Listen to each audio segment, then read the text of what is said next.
All right, ladies and gentlemen, Kyle and myself wanted to get together and just kind of go over a few things. We're going into a transition of kind of early season into that little gap into more of a late season client, demographics, income ranges, complexity of tax returns, a whole slew of things are changing or are transitioning into a more complex situation. So we wanted to touch on key things, and this isn't some formal presentation and something that we prepared. It was like, hey, we need to have this conversation. We're going to go back and forth. We're going to discuss some things that are relevant. We're going to try to provide as much certainty as we can. But in some of these situations, there's just uncertainty. So what we'll try to do is point you in the right direction to get those answers and things taken care of.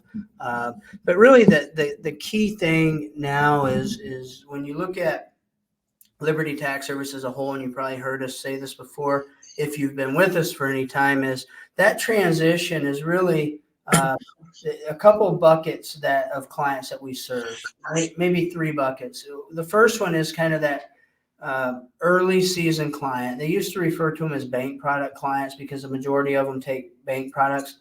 It's not a derogatory. It's just a fact that most of our early season clients at most of our offices want to have their fees withheld because they don't have a large discretionary income. So they're paying the $54 to or whatever it is now, 54, 55, to have those fees withheld or get loans. Well, the loan's over, and now we're transitioning to clients that generally have more to their tax return, maybe some investments. They maybe both taxpayer and spouse work. They just have a higher net income and not necessarily going to want to do a bank product.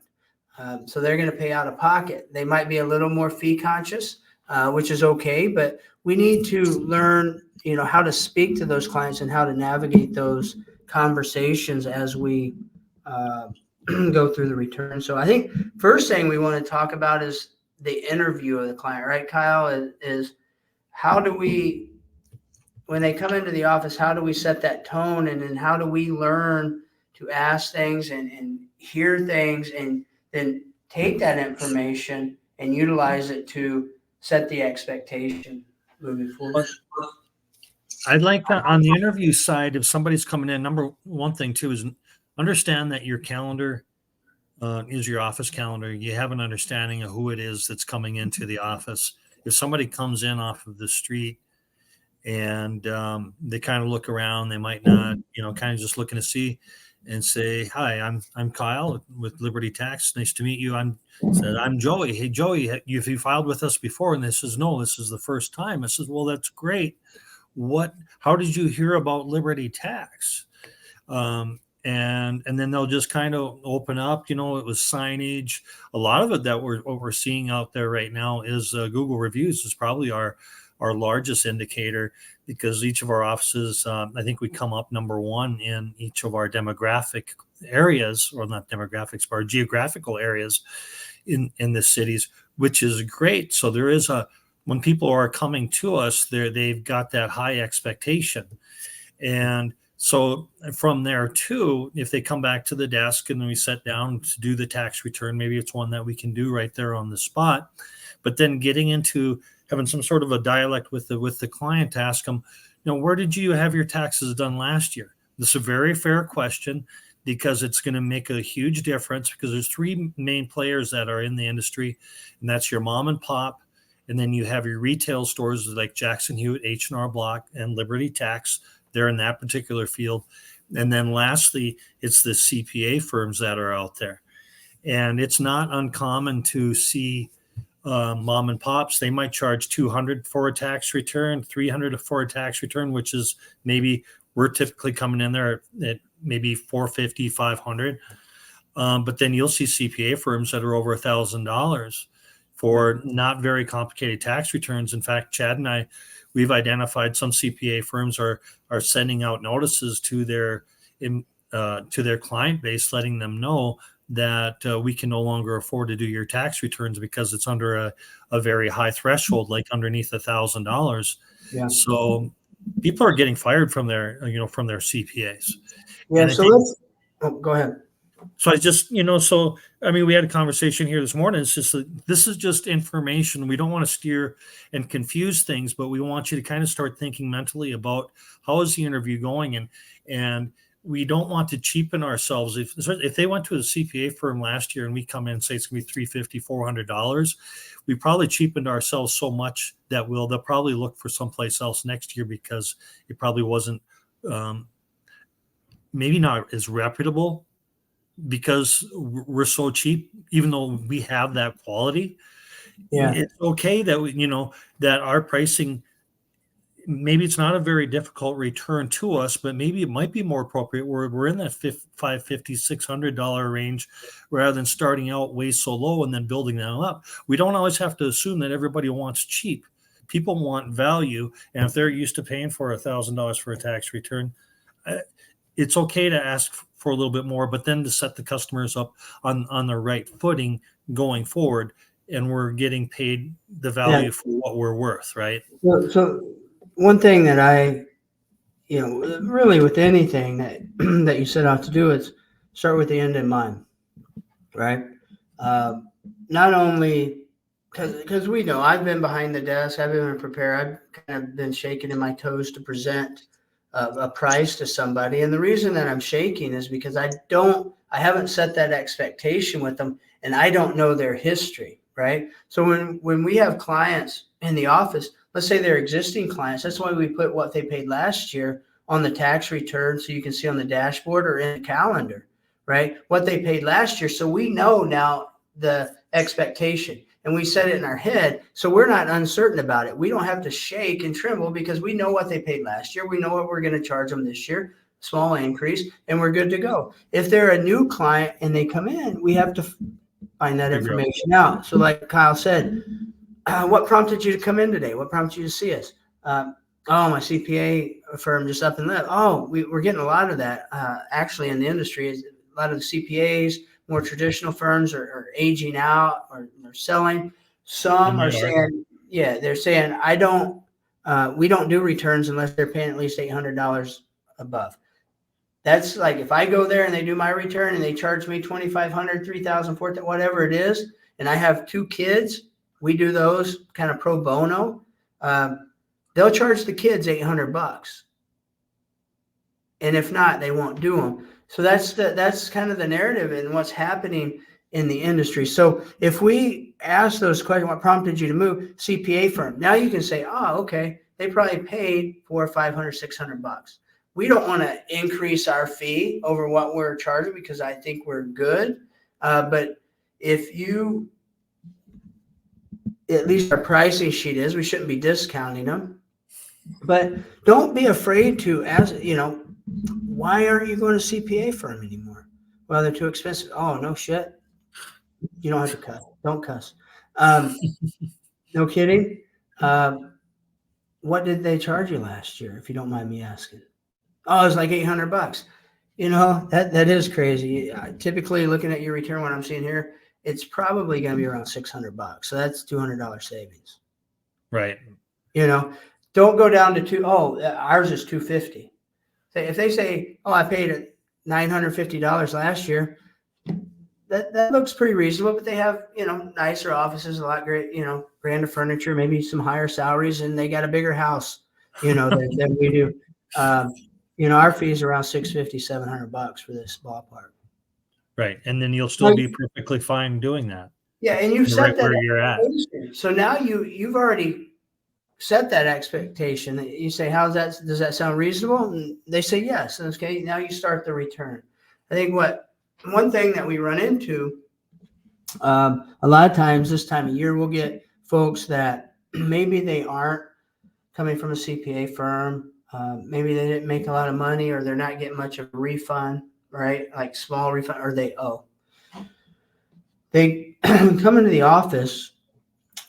We start the return, and as we're going through it and we get to the end, we say, oh, they owe $250. They owe $300 to the state. How are you going to pay that? Well, I don't have any money. Okay, well, we can't do a bank product, right? Because they have no refund. they have no money. So what happens is we put it on hold and say, come back when you have money. And then it sits there on hold when 90 to 95% of those are going to be walkouts. But how how would you handle that situation, Kyle? If I came in to you and I've got a W-2 with $50,000 of income and maybe $2,000 withheld, no dependents, maybe 200 withheld from the state. What's your first inclination going to be? Well, they're going to have tax. They're likely not going to have a refund. I would, if they were a prior year client, I would look to see where if last year, what their fees were, what the refund amount was last year, just to kind of bounce it off of what that is. Otherwise, that's where we got to have that difficult, as I was saying, we got to have the more difficult conversations up front before they come really hard on the back end, because we don't want to be spending an hour and a half into that tax return when we know I'm going to have a really tough time trying to get some monies out of this fella. And or what it may be, and they're coming in now more often than not where they're making that $50,000 to $100,000. They might be upside down on their tax returns, or as far as their refunds go. And chances are they already know this, but oftentimes they want to see if they can get something for nothing. Now that's not always the case, but we have to try to have those conversations up front. It says, looks like because kind of where we're at. I mean, for the most part, we should have a pretty good understanding of where they're at, like if they have kids or not, if they get the tax credits. But that if they're in that 50,000, they're going to be in that 10% tax, where it's going to be $5,000 tax liability. If they only had 2,000 taken out, we know they're going to be upside down. We can start talking about how they're going, during the conversations. Looks like you're going to have some tax liability, and we can help you out with that, getting things squared away with the IRS before we get into it. But we do need to make sure that we're getting paid for the tax return up front. So there is going to be at least $100 deposit in order for us to start your return. Are you okay with that? Now, that is something that we have done this year. Jordan's done it a couple of different times, because we can't afford to be taking an hour and a half out of our time and then disclosing the fee on the back end because they're upside down on their refunds. We need to ask them what that expectation is on the front, one way or another. And if they're a new client to us, where did they have their taxes done last year? What did it look like? Is price a big option for us, or a big problem for us? And oftentimes I think we think that price is the number one thing that people come to their tax preparer for, and it's probably one of the least. I mean, they want to show that we can provide that exceptional value to them. But don't be afraid to ask for fees up front, or say, how do you plan on paying this on the back end? Well, I just want to see what my refund is. Right there, I know I'm not going to start that tax return. I can't. So, yeah, no, that's a great. You get that a lot. Folks want you to run their numbers just to compare it to what they got, and unfortunately, that's the case. So, if we're spending time on something, we need to be compensated for it. There's not a perfect science to it, but if they come in, they're a prior year client, you can look and see how they paid last year, right? If somebody makes $20,000 and you look at their W-2s and they have no kids, they have no withholdings on their W-2s, for some reason, you can very quickly in your head say 20,000 minus 13,000 leaves 7,000, right? Because that's the standard deduction. They have no kids, no anything. That's 10% times 7,000, $700. They're going to owe $700. It doesn't have to be perfect, but it's math, right? And now you can say, well, looking at this, you didn't have any withholding. You're going to owe a little bit. Also, you have to keep it in the back of your head, if they made $20,000, unless they got retirement, they got some other stuff, and you can tell by conversation if they might have the funds, and be more than open. Say, the return is, we're not going to be able to do a bank product, withhold the fees. Were you planning to pay with that cash, credit, or check today? and just ask it, because that's important, because you're valuing your time. Right. Right. And if they question that, then they're not valuing your time. Right. They just And want something that's free. that answers some questions. If you have any questions on it, or you think that might be the case and you need somebody to decipher how much they might owe. Now, it's different with kids and credits and all that stuff. I get it. It's not a perfect science, but at least plant the seed in their head, and then reach out to Lexi. Denise, you can copy me on it. I can provide some support on it as well if I'm available. But the bottom line is kind of setting the expectation, knowing what it is, and respecting your time, and making sure that interview process and that upfront commitment that they make is not going to be wasting your time. Right. Because we have plenty of work to do with drop-offs and, everything across the horizon, to where our time, we need to get paid for the time that we have. And if for whatever reason, if we don't have work to do with drop-offs or whatever it may be, we need to be working on how we're going to get our next customer in there. Where we don't want to be spending our time is spending 3, 4, 5 hours a day in a tax office doing 3 or 4 tax returns that we were not really, we're only able to close one of those 4 tax returns on. And it's a huge time suck. It costs our organization tons of opportunity costs and real costs. And we've got work to do. We have to be as productive as we possibly can. So, and we'll talk more about it, but I think this is just kind of an idea that we want you to just start kind of about thinking about the situation. Ask yourself, when somebody comes in through the front door, and if they're a new client, what brought them to Liberty Tax, understanding what the situation is up front, and then you can start identifying and helping meet those expectations with the client. And you're not going to go down a rabbit hole with them just because they came in and says, I need to have you do my taxes. But then I key it in, and an hour later, they're upside down. And then I start asking for money. Yeah. That's not what we can do. We can't make a living doing that. But we have one other topic we wanted to talk about, was the amendment season is kind of coming upon us. So we've got to identify a few different things when it comes to amendments. We only have a few main individuals within the organization, Chad not being one of them, about doing amendments, and that's Denise, Lexi, and Dave. Basically, they're the amendment bosses right now. Yeah. We do not want to get in the habit of starting amendments for individuals unless it's our fault. If for whatever reason, if it's our fault, we would do the amendments for free, of course. Yeah. Let me stop you real quick. Just one. Go ahead. Before we go down that road. Amendments are always drop-offs. Right. Always, 100% of the time, no question. Because you can't rely. Lexi, Denise, Dave can't drop everything that they're doing at this time and do them. It has to be their schedule, their priority, when they get them done. Now, we'll get them in the work queue, but they need to be drop-offs and then communicated. So. All right. So no, that's cool. And then we have another type, right? That's yeah. I'm sorry, I cut you off. What are the types? The first one again? The first one was our fault, right? Yep. Our fault. Yeah. If we made a mistake, it's our fault. We'll do it. We'll drop it off. We'll get it fixed. We'll call you when it's ready. Right. Number 2, we did the return. They got a letter. They need to amend their tax return. Okay. If that letter's our mistake, then right. That's the first client. That would be that first one. Not that's not our. If it was our mistake, where it was our fault, there's no cost to it, and then we would do that for free, of course. Okay.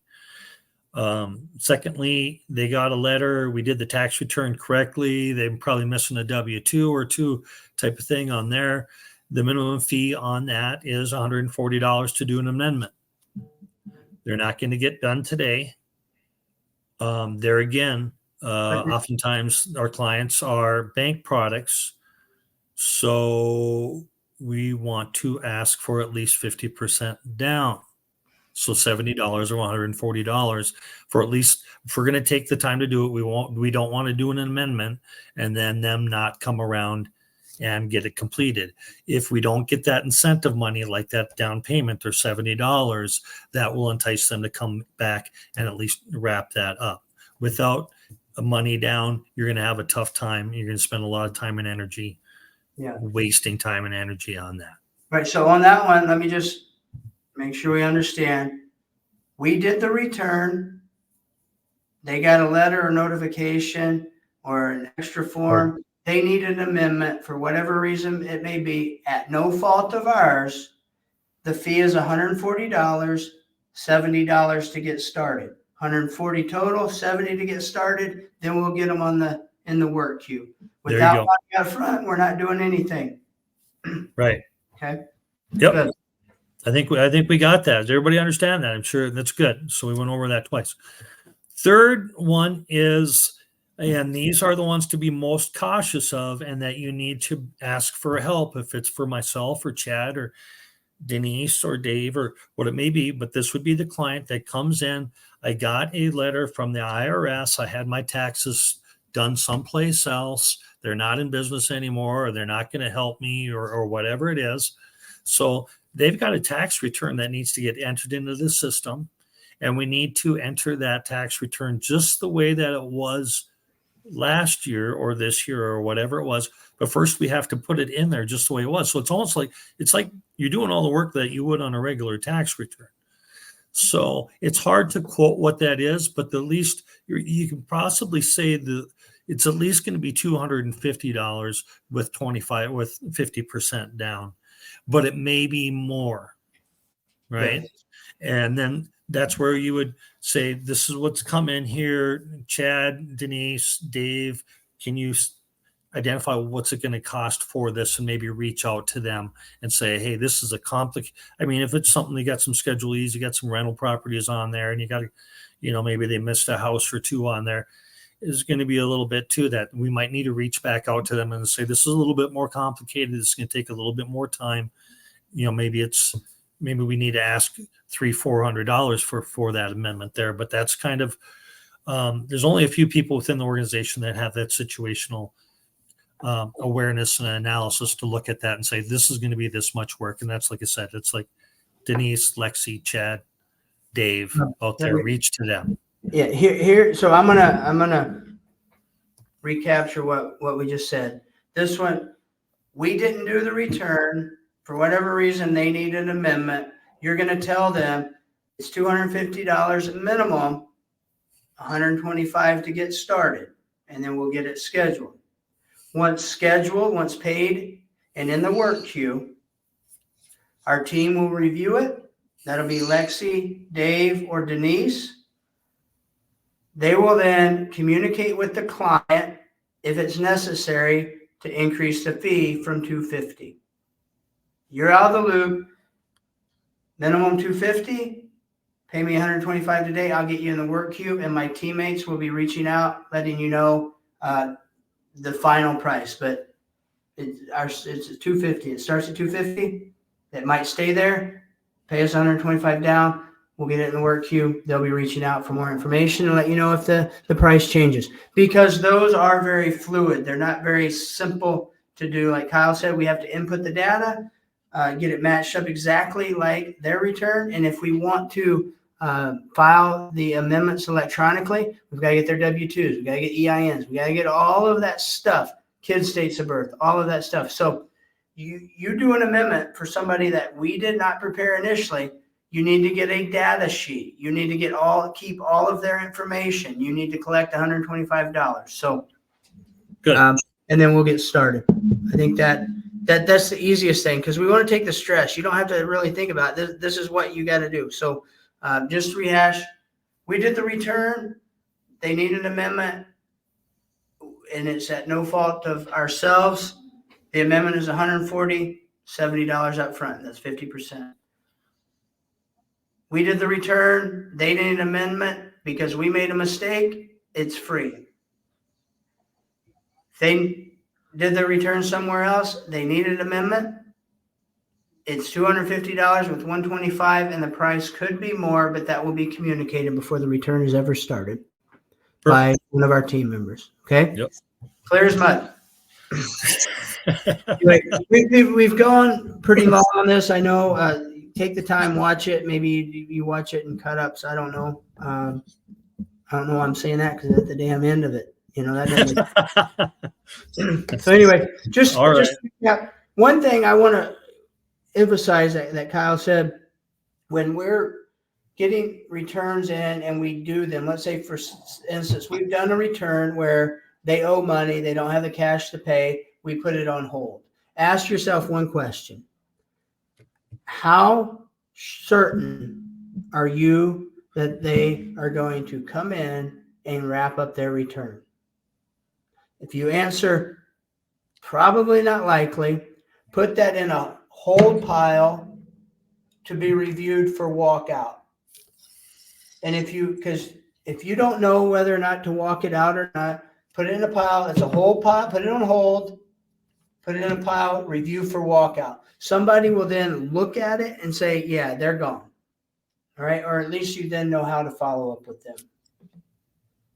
Yeah, just one quick indicator on that is if you do get somebody that wants to put something on hold, and maybe you don't have a warm fuzzy on it. You always want to get in the habit of asking for a wrap up date. We don't take something in on hold just for the sake of, we don't take a hold in and then it goes into a drawer and then we just follow it up on it some random time down the road. If we're putting something on hold, we need to have actionable steps in how we're going to wrap that hold up. And if they can't give you a timeline or an appointment or say, "Hey, I'm going to bring in these documents," or "I'm going to make sure I get you payment by then," chances are it's a walk. And then we don't keep on pursuing those guys. So asking for the appointments at the end of those that are holds to get things wrapped up, it's more committal on their side. Okay. Yeah. So. All right. Well, hey, we're in about 27, 28 minutes. That's a long time. We're going to check out. I'm sure you have more questions. If you do reach out, we just want to provide certainty in this situation because a lot of it can be uncertain this time of year. Yeah. So, and we'll talk about extensions here probably coming up in the next couple of weeks. We'll try to put something out on that. So, we'll see you. All right. Very good. We'll see you.